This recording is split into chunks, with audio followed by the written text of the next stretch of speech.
नमस्कार, मैं हूं अंशुमान। क्रिप्टो काउंटर पर आपका स्वागत है। क्रिप्टो बाजार के लिए सप्ताह की शुरुआत बेहद उत्साह और तेजी के साथ हुई है।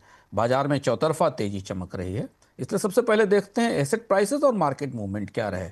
बिटकॉइन करीब करीब पिछले 24 घंटे में 4% उछलकर 1,21,000 से ऊपर निकल गया है। लगभग 1,22,000 के आसपास है।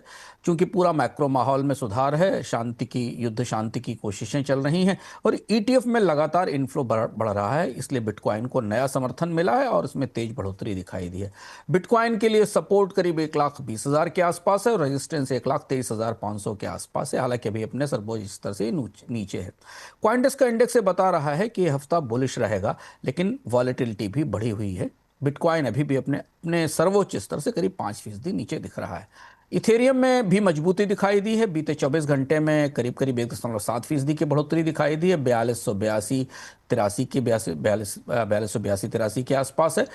पिछले हफ्ते के अंत में इथेरियम के मंदड़ियों को तगड़ी चपत लगी थी और इसके बाद हमने ईटीएफ में की रैली भी देखी थी। इथेरियम में ईटीएफ का बड़ा निवेश आया था। अब इथेरियम कंसोलिडेट कर रहा है। सपोर्ट करीब $4150 पर है और रेजिस्टेंस 4333 के आसपास है। ऑप्शंस मार्केट पॉजिटिव है, लेकिन जो लेवरेज्ड पोजीशंस हैं उनको लेकर जोखिम बढ़ता दिख रहा है। सोलाना में बीते 24 घंटों में करीब 1.4% की बढ़ोतरी दर्ज की गई। 182.91 पर ट्रेड कर रहा है। सोलाना में डिफाई और एनएफटी एक्टिविटी में उछाल दिख रहा है। अब कुछ नजर डालते हैं मिड कैप्स के ऊपर। सेलेस्टिया का कॉइन करीब करीब एक 12% के उछाल के साथ सामने ट्रेड कर रहा है, क्योंकि इसमें का अपग्रेड आया है, लेकिन रिस्क बना हुआ है। सेई का प्रोटोकॉल अपग्रेड होने के साथ और इम्प्रूव होने के साथ इसमें तेजी दिख रही है, लेकिन अगर फंडिंग रेट में कोई बदलाव आए, ऊंचे रहे, तो इसकी प्राइस में गिरावट आ सकती है। जोखिम का खतरा मौजूद है। बाजार में ईटीएफ इनफ्लो और डिफाई ग्रोथ के कारण बढ़ोतरी तो दिख रही है, लेकिन अगर कोई आर्थिक घटनाक्रम आया तो फिर उथल पुथल होगी बाजार में और इसमें गिरावट दिखाई देगी। अब चलते हैं हम बड़े निवेशकों की तरफ, जो कि इंस्टीट्यूशनल निवेशक हैं। स्पॉट ईटीएफ में इथेरियम के स्पॉट ईटीएफ में करीब 4 दिन में 537 मिलियन का निवेश आया है। संस्थागत मांग भी बढ़ रही है और स्ट्रेटेजिक रोटेशन का संकेत भी दिखाई दे रहा है। क्रिप्टो में दूसरी तिमाही के दौरान वेंचर कैपिटल्स ने $1.97 बिलियन का निवेश किया है, जिसकी वजह यह है कि इंफ्रास्ट्रक्चर, एआई और प्राइवेसी प्रोजेक्ट्स को नए निवेशक मिल रहे हैं। सबसे बड़ा निवेश करीब $300 मिलियन का XY माइनर्स में गया है। ट्रंप का समर्थित वर्ल्ड लिबर्टी फाइनेंशियल कंपनी करीब करीब $1.5 बिलियन की एक ट्रेजरी बना रही है, जिसे नेस्डैक पर लिस्ट कराया जाएगा। ये कंपनी दरअसल WFI के वर्ल्ड लिबर्टी फाइनेंशियल्स के ही टोकन होल्ड करेगी। इस कंपनी के बोर्ड में एरिक ट्रंप और डोनाल्ड ट्रंप जूनियर शामिल होंगे।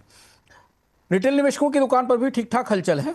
गूगल पर इथेरियम ईटीएफ इनफ्लोज और इथेरियम शॉर्ट स्क्वीज सर्च कर रहा है। इस सर्च में करीब 210% की बढ़ोतरी है। ये फोमो का संकेत है। एक्सचेंज का डेटा दिखाता है कि इथेरियम और सोलाना में छोटे निवेशक भी खरीद कर रहे हैं, लेकिन स्टेबल कॉइन्स में रिडम्पशन बढ़ने से कुछ मुनाफा वसूली होती दिखाई दे रही है। अब देखते हैं रेगुलेटर्स की तैयारी की तरफ, कि दुनिया के रेगुलेटर क्या कर रहे हैं। मध्य पूर्व यानी MENA और अफ्रीका के रीजन में और एशिया में बड़े निवेशकों के लिए अब कस्टोडियल क्रिप्टो सर्विसेज शुरू हो रही हैं और इसके लिए उन्हें नए लाइसेंस दिए जाएंगे। यहाँ के नियामकों ने नियमों का नया फ्रेमवर्क जारी किया है, जिसे लेकर बाजार में उत्सुकता है। अमेरिका के निवेशक अब ट्रंप प्रशासन के अगले क्रिप्टो फैसले का इंतजार कर रहे हैं। खासतौर पर सिक्योरिटी एक्सचेंज कमीशन इस सप्ताह शुक्रवार को इथेरियम ईटीएफ के नियमों में संशोधन जारी कर सकता है, जिसकी बाजार में काफी उत्सुकता से प्रतीक्षा की जा रही है। एक्सचेंज और कारपोरेट अपडेट भी ले लेते हैं। बिनांस ने वॉलेटिलिटी के दौरान विंटर म्यूट को हजारों एटीएच ट्रांसफर किए हैं, जिससे कि बाजार स्थिर हुआ है, ऐसा बाजार में माना जा रहा है। कॉइनबेस और बिटगेट ने टीआई और सेई के नए परपेचुअल फ्यूचर लिस्ट किए हैं। इससे बाजार में लिक्विडिटी भी बढ़ रही है और इनकी पहुंच भी बढ़ रही है। आज फ्रॉड और साइबर हमलों की खबर भी है। ग्रीडीबियर नाम का एक एआई केंद्रित मैलवेयर मोजिला फायरफॉक्स के एडॉन्स में स्टोर में घुस गया है। 150 से ज़्यादा फेट वॉलेट एक्सटेंशन से करीब $1 मिलियन तक की क्रिप्टो चोरी रिपोर्ट की गई है। ये मैलवेयर मेटामास्क और रैबी और ट्रॉन लिंक जैसे वॉलेट की नकल करता था और एआई से पेलोड जनरेट करके के सुरक्षा से बचता था। जरूरी ये है कि अगर आप वॉलेट में एक्सटेंशन ले रहे हैं तो उसकी प्रामाणिकता चेक करें और साइबर सिक्योरिटी के नियम अपनाएं। अगले 24 घंटों का आउटलुक देखते हैं। उतार चढ़ाव का जोखिम है। अत्यधिक लेवरेज और ईटीएफ को लेकर अब रिस्क बढ़ रहे हैं।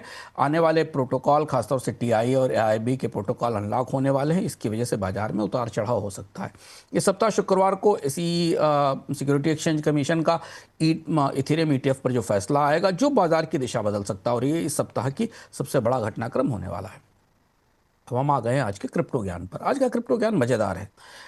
क्रिप्टो निवेशक अक्सर एक शब्द का इस्तेमाल करते हैं जिसे HODL कहा जाता है।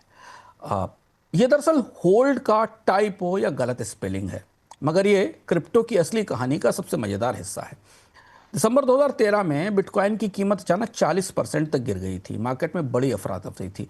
इस दौरान एक यूजर गेम्स काइमी ने बिटकॉइन फोरम पर यह पोस्ट किया। वो लिखना चाहता था कि आई एम होल्डिंग, मैं बेच नहीं रहा हूं, लेकिन जल्दी में, या कहते हैं नशे में, उसने लिख दिया कि आई एम हॉडलिंग, HODLING।